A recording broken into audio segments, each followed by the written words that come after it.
आज के प्रसंग में सच्चिदानंद श्री राम ऐसे आचरण कर रहे हैं जिसे यदि साधारण मनुष्य करे तो संसार से मुक्त हो सकता है। श्री राम के आने का समाचार गुहराज निषाद को ज्ञात हुआ तो वह अपने कुटुंबियों और सखाओं के साथ बहुत से सुंदर कंद मूल फल आदि लेकर श्री राम जी के पास पहुंचा। दंडवत प्रणाम किया और कंद मूल फल भेंट किया। फिर श्री राम से बोला, आप मेरे साथ श्रृंगवेर चलकर आराम कीजिए। इस पर श्री राम बोले, हे सखा, मुझे पिता ने 14 वर्ष तक वन में मुनि वेश में रहने को कहा है, इसलिए हम यहीं विश्राम करेंगे। ऐसा कहकर संध्या करने चले गए। गुहराज ने अच्छे स्थान पर कोमल पत्तों से सेज बनाई और दोनों में भर भर कर कंद मूल फल और जल रख दिया। श्री राम ने सभी के साथ कंद मूल फल खाए और सोने चले गए। बड़ा ही रोचक प्रसंग चल रहा है, आप भी ध्यानपूर्वक सुनें।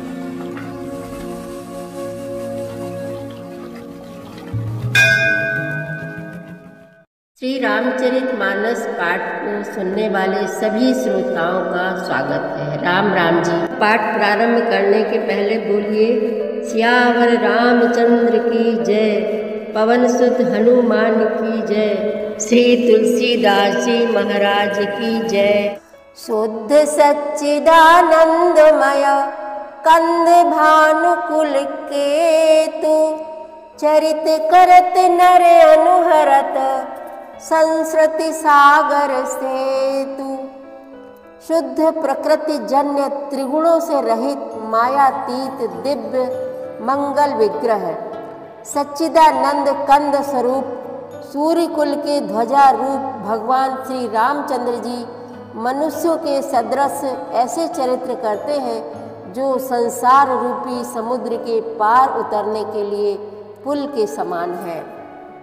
यह सुधि गुह निषाद जब पाई, मुदित लिए प्रिय बंधु बुलाई, लिए फल मूल भेंट भरी भारा, मिलन चलो ही हरसु अपारा।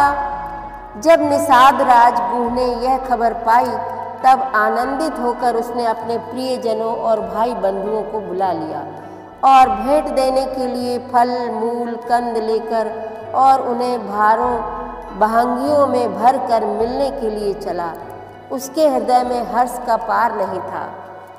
करि दंडवत भेंट धरि आगे, प्रभु ही बिलोकत अति अनुरागे, सहज स्नेह विबस रघुराई, पूछी कुशल निकट बैठाई।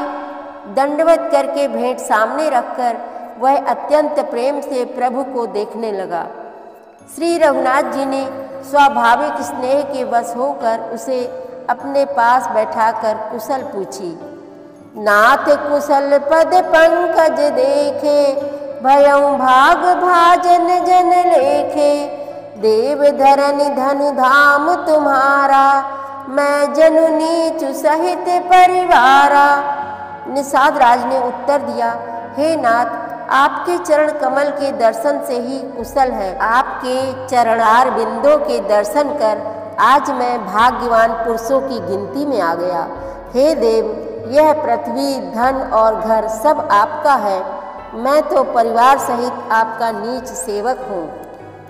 कृपा करिए पुर धारिए पाऊ, थापिए जन सब लोग सिहाऊ, कहेहु सत्य सब सखा सुजाना, मोहि दीन पितु आय सुआना।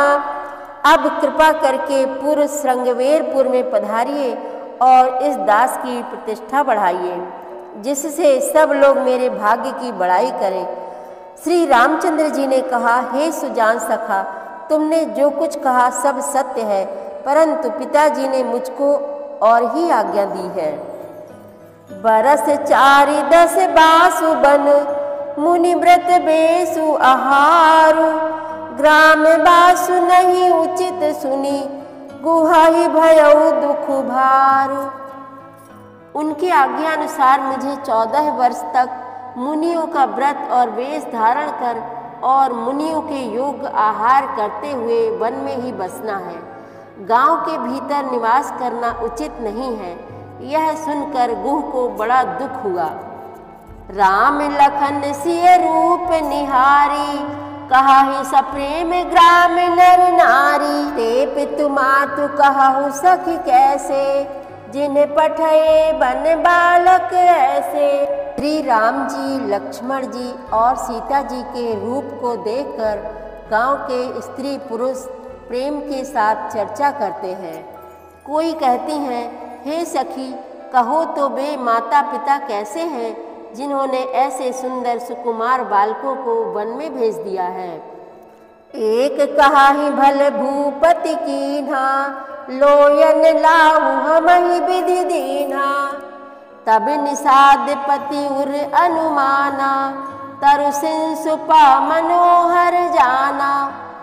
कोई एक कहते हैं, राजा ने अच्छा ही किया, इसी बहाने हमें भी ब्रह्मा ने नेत्रों का लाभ दिया। तब निषाद राज ने हृदय में अनुमान किया तो अशोक के पेड़ को उनके ठहरने के लिए मनोहर समझा। लय रघुनाथ ही ठाऊ दिखावा, कहु राम सब भात सुहावा। पुरजन कर जो हारु घर आए, रघुबर संध्या करन सिधाए। उसने श्री रघुनाथ जी को ले जाकर वह स्थान दिखाया। श्री रामचंद्र जी ने देखकर कहा कि यह सब प्रकार से सुंदर है। पूर्ववासी लोग जोहार वंदना करके अपने अपने घर लौटे और श्री रामचंद्र जी संध्या करने पधारे। गुह संवारी साथरी दसाई, कुश किसलय मैं मृदुल सुहाई। सुचि फल मूल मधुर मृदु जानी, दोना भरी भरी राखे सी पानी। गुह ने इस बीच कुश और कोमल पत्तों की कोमल और सुंदर साथरी सजाकर बिछा दी और पवित्र मीठे और कोमल देख देख कर दोनों में भर भर कर फल मूल और पानी रख दिया।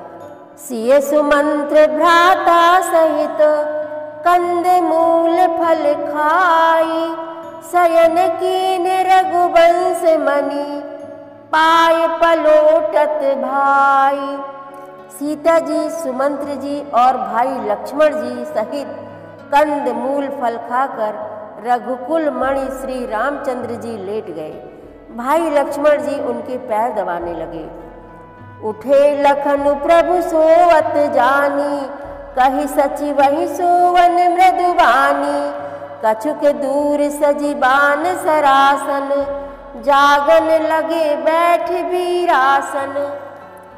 फिर प्रभु श्री रामचंद्र जी को सोते जानकर लक्ष्मण जी उठे और कोमल वाणी से मंत्री सुमंत्र जी को सोने के लिए कहकर वहां से कुछ दूर पर धनुष बाण से सजकर वीरासन से बैठकर जागने पहरा देने लगे। गुह बुलाई पाहरू प्रतीति, ठाम ठाम राखे अति प्रीति। आप लखन पही बैठे उजाई, कटि भाती सर चाप चढ़ाई।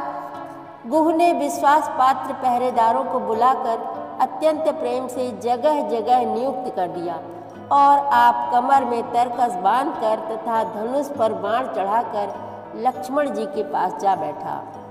सोवत प्रभु निहारि निसादु, भयउ प्रेम बस हृदय बिसादु। तनु पुलकित जलु लोचन बहाई, बचन सप्रेम लखन सन कहाई। प्रभु को जमीन पर सोते देखकर प्रेम बस निषाद राज के हृदय में विषाद हो आया। उसका शरीर पुलकित हो गया और नेत्रों से प्रेमाश्रुओं का जल बहने लगा। वह प्रेम सहित लक्ष्मण जी से वचन कहने लगा। भूपति भवन सुभाए सुहावा, सुरपति सदन न पट तर पावा। मणिमय रचित चारु चौबारे, जनुरति पति निज हाथ संवारे। महाराज दशरथ जी का महल तो स्वभाव से ही सुंदर है। इंद्र भवन भी जिसकी समानता नहीं पा सकता। उसमें सुंदर मणियों के रचे चौबारे, छत के ऊपर बंगले हैं जिन्हें मानो रति के पति कामदेव ने अपने ही हाथों सजा कर बनाया है। सूचि सुविचित्र सुभोगमय सुमन सुगंध सुबास, पलंग मंजुमन दीप जहाँ सब विधि सकल सुपास। सियावर रामचंद्र की जय, पवन सुत हनुमान की जय, श्री तुलसीदास जी महाराज की जय। प्रतिदिन श्री रामचरितमानस पाठ में शामिल होने के लिए हमारे चैनल अपनी विरासत को सब्सक्राइब कर लीजिए और घंटी का बटन भी दबा दीजिए, जिससे रोज़ सुबह 7 बजे आपके मोबाइल में 3 दोहे रामायण पाठ के आ जाएंगे। वीडियो को ज़्यादा से ज़्यादा शेयर करके इस नए काम में भागीदार बनिए। धन्यवाद।